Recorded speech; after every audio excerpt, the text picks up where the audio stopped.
কখনো প্রদীপ জ্বালাতে গিয়ে আপনার হাত পুড়ে গেছে? একবার মনে করে দেখুন সেই অনুভূতি। এক্ষুনি মনের মধ্যে যন্ত্রণার এক অনুভূতি বয়ে যাবে। কখনো হাঁটতে হাঁটতে পায়ে কাঁটা ফুটে গেছে? মনে করুন, এক্ষুনি মনের মধ্যে যন্ত্রণার এক অনুভূতি বয়ে যাবে।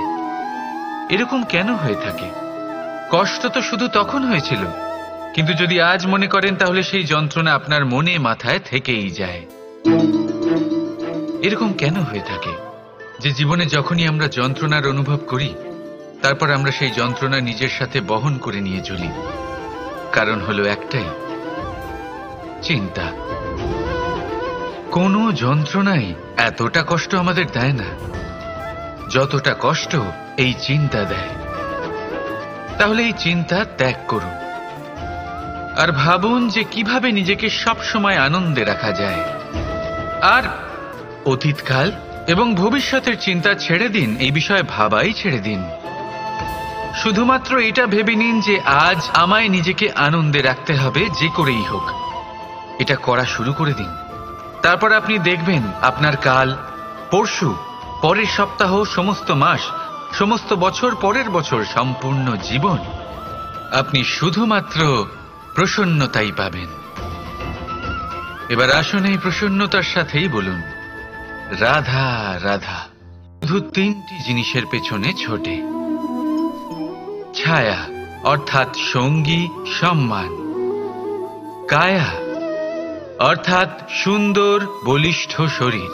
আর তৃতীয় হল মায়া অর্থাৎ ঐশ্বর্য।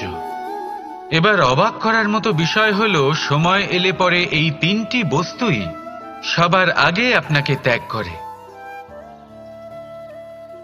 অন্ধকারে ছায়া আপনাকে ত্যাগ করে, বার্ধক্যে কায়া আপনাকে ত্যাগ করে, আর অন্তিম সময়ে মায়াও আপনাকে ত্যাগ করে। এগুলো কিছুই কাজে আসে না যার পেছনে আপনি সারা জীবন দৌড়েই যাচ্ছিলেন। যদি কিছু কাজে লাগে, তা হলো আপনার প্রেমপূর্ণ ব্যবহার যা আপনি সংসারকে দিয়েছেন। এ হলো সেই প্রেম যা অন্ধকারে প্রদীপ হয়ে আপনাকে আলো দেবে। এ হলো সেই প্রেম যা বার্ধক্যে হাত রূপে আপনাকে শক্তি দেবে, সহায়তা করবে।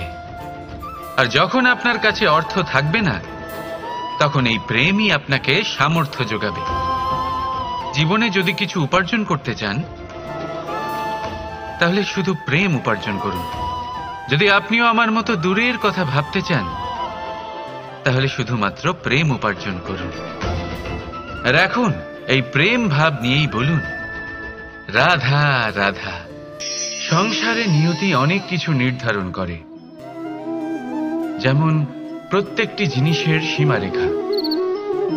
শরীরের মধ্যে থাকা জল, তার মাত্রাও এই নিয়তি নির্ধারিত করে রেখেছে। কি করে?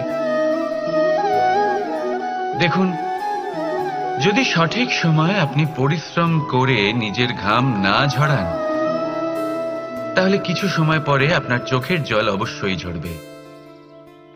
কারণ সবকিছু যদি ভাগ্যের জোরে পেয়ে যাওয়া যায়, তাকে কর্মের দ্বারা সামলে রাখতে হয়। যদি পরিশ্রম করতে থাকেন, তাহলে যা পেয়েছেন তা সামলে রাখতে পারবেন, আর যা যা আপনি পেতে চান তা অবশ্যই পাবেন। কিন্তু যদি পরিশ্রমের থেকে দূরে থাকেন, তাহলে যা পেয়েছেন তা তো হারিয়ে ফেলবেনই, আর যা পেতে চান তার তো কোনো প্রশ্নই ওঠে না।